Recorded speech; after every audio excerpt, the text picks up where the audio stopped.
तो opposite real numbers identities, ये basically क्या प्रॉपर्टी है, तो ये समझिए।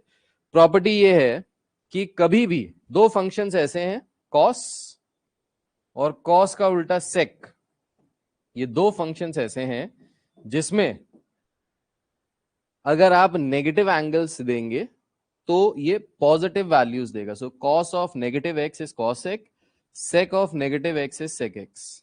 बाकी सारे फंक्शंस में आप नेगेटिव देंगे तो वो नेगेटिव साइन आगे आ जाएगा। ठीक है, अब इसको याद करने का तरीका क्या है, तो याद करने का तरीका, जुगाड़ू तरीका ये है कि कॉस और सेक ये दो फंक्शंस ऐसे हैं जिनको आप जितनी भी गाली दीजिए, जितना भी बुरा भला कहिए, इनके अंदर जितनी भी नेगेटिविटी डालिए, ये हमेशा पॉजिटिव रहेंगे, आपको कभी पलट के गाली नहीं देंगे, आपको बिल्कुल मतलब रामचंद्र जी हैं ये, कॉस और सेक। ठीक, बहुत प्यारे प्यारे अच्छे अच्छे बच्चे। बाकी जितने भी ट्रिग्नोमेट्रिक फंक्शंस हैं, साइन, टैन, कॉट, कोसेक, इनको आपने जैसे ही गाली दी, ये पलट के तुरंत आपको रिप्लाई देंगे। तो आपने जैसे ही नेगेटिविटी इनके अंदर डाली, ये नेगेटिव बाहर कर देंगे। तो बस ये चीज याद रखना है, कॉस और सेक ये राम जी के वो हैं, पुजारी हैं, राम जी के वंशज हैं। इनको आप कुछ भी कहिए, इसमें आप कुछ भी नेगेटिव डालिए, ये हमेशा क्या हो जाएगा, पॉजिटिव हो जाएगा। बस ये याद, ठीक है। अब क्वेश्चन देखिए क्या है, क्वेश्चन कह रहा है which of the six trigonometric functions are positive for x is equals to -10π/3। So -10π/3 के लिए कौन कौन से ट्रिग्नोमेट्रिक फंक्शंस पॉजिटिव होंगे। लास्ट क्लास में मैंने आपको बताया था ये क्वाड्रेंट वाला सिस्टम, याद होगा आपको शायद। इसमें मैंने बताया था this is the first quadrant जिसमें सारे के सारे ट्रिग्नोमेट्रिक फंक्शंस पॉजिटिव होते हैं। This is the second quadrant जिसमें साइन और साइन का उल्टा कोसेक पॉजिटिव होते हैं। थर्ड में टैन और टैन का उल्टा कॉट पॉजिटिव होते हैं। फोर्थ में कॉट, सॉरी कॉस, और कॉस का उल्टा सेक ये पॉजिटिव होते हैं। ये लास्ट क्लास में बताया था। So which of the six trigonometric functions are positive, तो इसमें से x इज इक्वल टू अगर -10π/3 है तो कौन सी ट्रिग्नोमेट्रिक फंक्शंस पॉजिटिव होंगे, ये हमको वैल्यू निकालनी है। तो देखिए, अब आपको पता है कि नेगेटिव साइन है, नेगेटिव साइन का मतलब है कि हम क्लॉकवाइज डायरेक्शन में एंगल बढ़ा रहे होंगे, ऐसे बढ़ रहे होंगे। यहाँ पे 0, -90, -180, -270, -360, -450, -540, -630, -720। इस तरीके से हम जितना जितना आगे बढ़ते जाएंगे वो 90 डिग्री, -90, -90, -90 ऐड होता जाएगा, because all of them are perpendicular to each other. ये सब आपस में क्या है, परपेंडिकुलर है। अब समझिएगा, इसको अगर हम डिग्री में चेंज करें तो डिग्री में पाई की जो वैल्यू होती है वो 180 के बराबर होती है। तो ये हो गया 180/3, 3 से कैंसिल किया 60, 60 इंटू 10, ये आ गया -600 degree. So that means this angle is -600 degree. अब -600 डिग्री किस क्वाड्रेंट में आएगा ये समझते हैं। किस क्वाड्रेंट में आएगा, सेकेंड क्वाड्रेंट में। कैसे सेकेंड क्वाड्रेंट में बताया, 540 माइनस का यहाँ आ रहा है और -630 यहाँ आ रहा है, तो इन दोनों के बीच में ही आएगा -600। सो -600 आ रहा है सेकेंड क्वाड्रेंट में। क्वेश्चन में पूछ रहा है कौन कौन से ट्रिग्नोमेट्रिक फंक्शन पॉजिटिव होंगे, तो सेकेंड क्वाड्रेंट में कौन कौन पॉजिटिव होता है भाई, sine and cosec. That is the final answer. बस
चलिए नेक्स्ट क्वेश्चन कीजिए। आई होप आपको क्वेश्चन दिखाई दे रहा है। क्वेश्चन में है if cos x is -3/5 and x lies in the third quadrant then find the values of the other 5 trigonometric functions। Same वैसे ये करिए।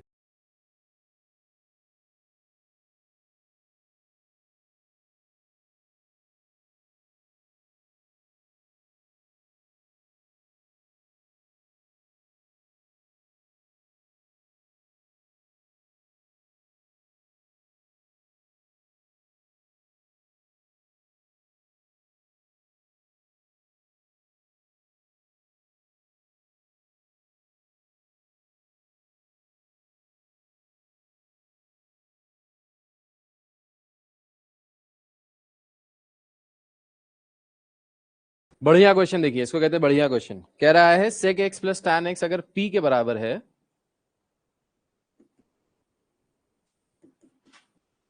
तो कह रहा है कि sec x tan x और sin x की वैल्यूज निकालिए in terms of p।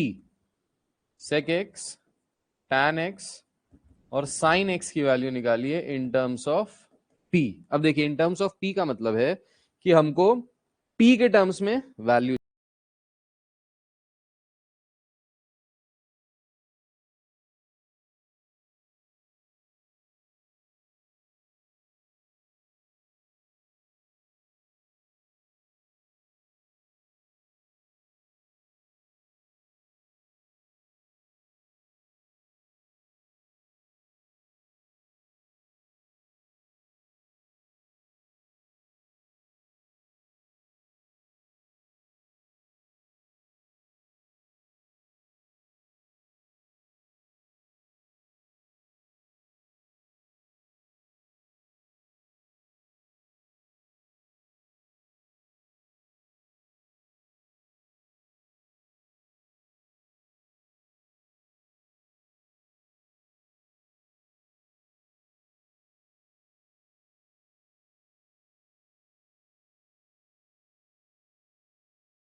Next question देखिए, अपने आप करिए इसको। Sec x plus tan x अगर 1.5 के बराबर है तो बाकी की वैल्यूज बताइए। So sec square x minus tan square x is equals to 1। तो इसको लिखेंगे sec x plus tan x, sec x minus tan x. तो sec x minus tan x यहाँ बचेगा, sec x plus tan x जो यहाँ रहेगा वो वहां चला जाएगा, तो ये हो जाएगा 1/1.5। पॉइंट हटाया, जीरो लगाया, तो ये हो जाएगा 5 को अगर कैंसिल करेंगे तो 2/3। So sec x minus tan x 2/3 आया। इन दोनों को आपस में ऐड करेंगे तो टैन एक्स से टैन एक्स कैंसिल हो जाएगा, तो ये हो जाएगा 2 sec x is equals to 2/3 plus 1.5 को लिख सकते हैं 3/2। एलसीएम लेंगे 6 आ जाएगा। सो 3 2 जार ये हो गया 4 प्लस 2 3 जार ये हो गया 9, दैट इज इक्वल्स टू 13/6। अब ये 2 नीचे चला जाएगा तो सेक एक्स की वैल्यू आ गई 13/12। किसकी आ रही थी भाई सेक एक्स की वैल्यू? 13/12। सेक एक्स की वैल्यू आ गई 13/12। अगर सेक एक्स की वैल्यू आई 13/12 तो इसका आप रेसिप्रोकल कर दो तो 12/13 आ जाएगी कॉस एक्स की वैल्यू। कॉस एक्स की वैल्यू आ गई 12/13। अभी टैन एक्स की वैल्यू निकालनी है, तो टैन एक्स की वैल्यू निकालने के लिए क्या करो, सेक एक्स की वैल्यू यहाँ सब्सटीट्यूट कर दो, आ जाएगा। तो सेक एक्स की वैल्यू वहां ले गए तो ये हो गया tan x is equals to 1.5 का मतलब हो गया 3/2 minus sec x. Sec x की वैल्यू है 13/12। एलसीएम आ जाएगा 12। 12 minus 13/12 that is equals to 1/12। So tan x की वैल्यू आ गई 1/12 के बराबर। 6 3 18, सॉरी गलत, 18 माइनस 13 दैट इज 5/12। 5/12 आएगी, टैन एक्स की वैल्यू आ गई 5/12। सो टैन एक्स की वैल्यू 5/12 तो कॉट एक्स की वैल्यू 12/5। टैन एक्स की वैल्यू 5/12 तो कॉट एक्स की वैल्यू 12/5। ठीक। अब टैन एक्स पता चल गया, कॉट एक्स पता चल गया, कॉस एक्स पता चल गया, सेक एक्स पता चल गया, तो साइन एक्स भी निकाल सकते हैं। तो साइन एक्स निकाल लीजिए। या साइन एक्स वैसे नहीं निकालना है तो भाई एक आपको सेक एक्स पता चल गया, अब यहाँ पे ट्राइंगल बना लो, ये भी हो जाएगा इजीली। सेक क्या होता है? कॉस का उल्टा, बेस अपॉन हाइपोटेन्यूज होता है, ये हाइपोटेन्यूज अपॉन बेस है, तो हाइपोटेन्यूज अपॉन बेस ये 5 हो गया। अब तो यहां से निकालना चाहो तो डायरेक्टली निकाल लो। साइन एक्स की वैल्यू 5/13 तो कोसेक एक्स की वैल्यू 13/5। सब कुछ पॉजिटिव आ रहा है, इसका मतलब सब फर्स्ट क्वाड्रेंट में लाई कर रहा है। तो कह रहा है किस क्वाड्रेंट में लाई करेगा? तो फर्स्ट क्वाड्रेंट में लाई करेगा। ठीक, बाकी वाला क्वेश्चन देखो, ये भी बहुत इजी है। 5 साइन एक्स अगर 3 के बराबर है तो sec x minus tan x upon sec x plus tan x की वैल्यू निकालनी है। तो यहाँ से 5 साइन एक्स 3 के बराबर है तो साइन एक्स बराबर हो जाएगा 3/5 के। अब साइन एक्स अगर बराबर है 3/5 के, अब हमको यहाँ पे बस ये नहीं पता कि ये किस क्वाड्रेंट में लाई कर रहा है, क्योंकि क्वाड्रेंट नहीं पता तो सेक और टैन के साइन के बारे में कुछ कह नहीं सकते। या तो फर्स्ट में करेगा या सेकंड में करेगा। ठीक है, अगर फर्स्ट में करेगा तो सब पॉजिटिव, अगर सेकंड में भी करेगा तो दोनों ही नेगेटिव होंगे। तो आप इसको केस वाइज भी कर सकते हो, आप इसको डायरेक्टली भी कर सकते हो। डायरेक्टली कैसे कर सकते हो? सेक और टैन को साइन के टर्म्स में कन्वर्ट कर लो। सेक क्या होता है? 1/cos x। टैन होता है sine x upon cos x। 1/cos x sine x upon cos x। cos x से cos x कैंसिल हो जाएगा एलसीएम लोगे तो 1 minus sine x upon 1 plus sine x. 1 minus 3/5 upon 1 plus 3/5। Answer आ जाएगा directly यहाँ पे। ठीक है, क्योंकि हमको क्वाड्रेंट नहीं पता था इसलिए हम ज्यादा कॉन्फिडेंटली कुछ कह नहीं सकते थे। लेकिन अगर आप इसको दोनों केसेस से भी सॉल्व करोगे तो भी आंसर सही आएगा। कैसे सही आएगा? क्योंकि अगर सेकंड क्वाड्रेंट में आते हैं तो सेकंड क्वाड्रेंट में दोनों नेगेटिव हैं, तो ये भी नेगेटिव, ये भी नेगेटिव, ये भी नेगेटिव, ये भी नेगेटिव, नेगेटिव वापस ले लोगे तो कैंसिल आउट हो जाएगा। फर्स्ट क्वाड्रेंट में आते हैं तो सब कुछ पॉजिटिव, तो एज इट इज आ जाएगा। वैसे भी कर सकते हो, ऐसे भी कर सकते हो, जो आपको अच्छा लगे स्वाद अनुसार कर लीजिए। हाँ भाई, अब ये वाले क्वेश्चंस देखिए जरा, ये वाले क्वेश्चंस भी देख ही लीजिए। tan 19π/3 की वैल्यू निकालनी है। ठीक है, अब देखो आईएससी के पास तो कैलकुलेटर होता है, ऐसे क्वेश्चन आईएससी वालों से नहीं पूछे जाएंगे, क्योंकि आप कैलकुलेटर में डायरेक्ट डालोगे 19π/3 आपको आंसर मिल जाएगा। ठीक, लेकिन स्कूल वाले टीचर जो होते हैं वो चालाक होते हैं, कहते हैं ऐसे क्वेश्चन में आपको कैलकुलेटर यूज नहीं करने देंगे, आपको स्टेप्स शो करने पड़ेंगे। बोर्ड में तो कुछ भी करो तो कुछ भी चल जाता है। ठीक है, बोर्ड वाले को आंसर चाहिए। तो अब इसको स्टेप से कैसे सॉल्व करेंगे, और स्टेप्स जानना बहुत जरूरी है, क्योंकि अगर आपको स्टेप्स नहीं आते होंगे तो आगे चल के 12th में दिक्कत आएगी। कैसे करेंगे इसको सॉल्व, समझिएगा। सो tan 19π/3 है। सो tan 19π/3 को हम लोग ब्रेक कर सकते हैं एज tan, समझिए हमको जो एंगल्स पता है वो पता है 0, पाई by 3, pi by 4, pi by 6, pi by 2, 0, 30, 60, 45, 90, ये वाले एंगल्स की वैल्यू पता है हमको, सबको इसी में कन्वर्ट करना है। ठीक है, अब इसमें कैसे कन्वर्ट कर सकते हैं, तो ये 19 पाई बाय 3 है, तो हमने यहाँ पे लिख लिया पाई बाय 3। अब पाई बाय 3 को किससे मल्टीप्लाई करें कि अंदर 19 पाई बाय 3 बन जाए। तो अगर यहाँ पे 6 पाई लिखा है तो ये 6 3 18 हो जाएगा, और 18 प्लस 1 19 हो जाएगा। सो बेसिकली 19 पाई बाय 3 को हमने ब्रेक करके लिख लिया as 6 pi plus pi by 3। अब आपको क्वाड्रेंट वाली वो कहानी याद है, गोल गोल रानी कितना कितना पानी, जो लास्ट क्लास में हम लोगों ने किया था, याद है? ये 0 था, ये पाई था, ये 2 पाई था, ये 3 पाई था, ये 4 पाई था, एंड सो ऑन। ये 5 पाई था, फिर ये 6 पाई था।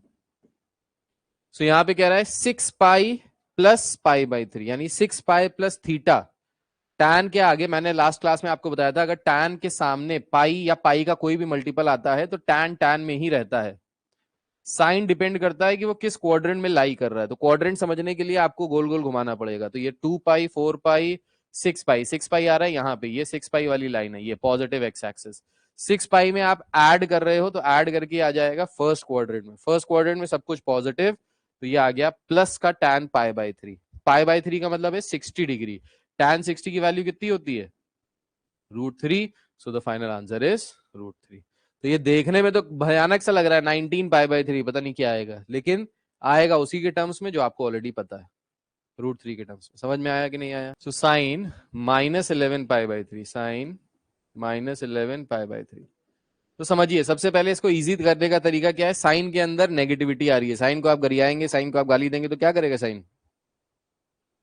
वापस गरियाएगा, नेगेटिव साइन बाहर करेगा।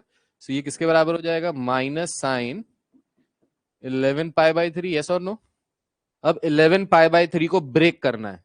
कैसे ब्रेक करना है? तो ये माइनस का साइन बाहर चल रहा है, माइनस साइन, अच्छा यहां पे हमने लिख दिया पाई बाय 3। अब पाई बाय 3 में कुछ ऐसा जोड़ो कि वो 11 पाई बाय 3 हो जाए। बताओ क्या जोड़ेंगे, दिमाग लगाओ बताओ। पाई बाय 3 में ऐसा कुछ जोड़ा जाए कि ये 11 पाई बाय 3 बन जाए, बताओ। बेसिक एलसीएम लेना है और फ्रैक्शन को जोड़ना बचपन से सीखा है, वही है। यहां पे कौन सा नंबर लिखें जिसको ऐड करने पे ऊपर न्यूमरेटर में 11 बन जाए?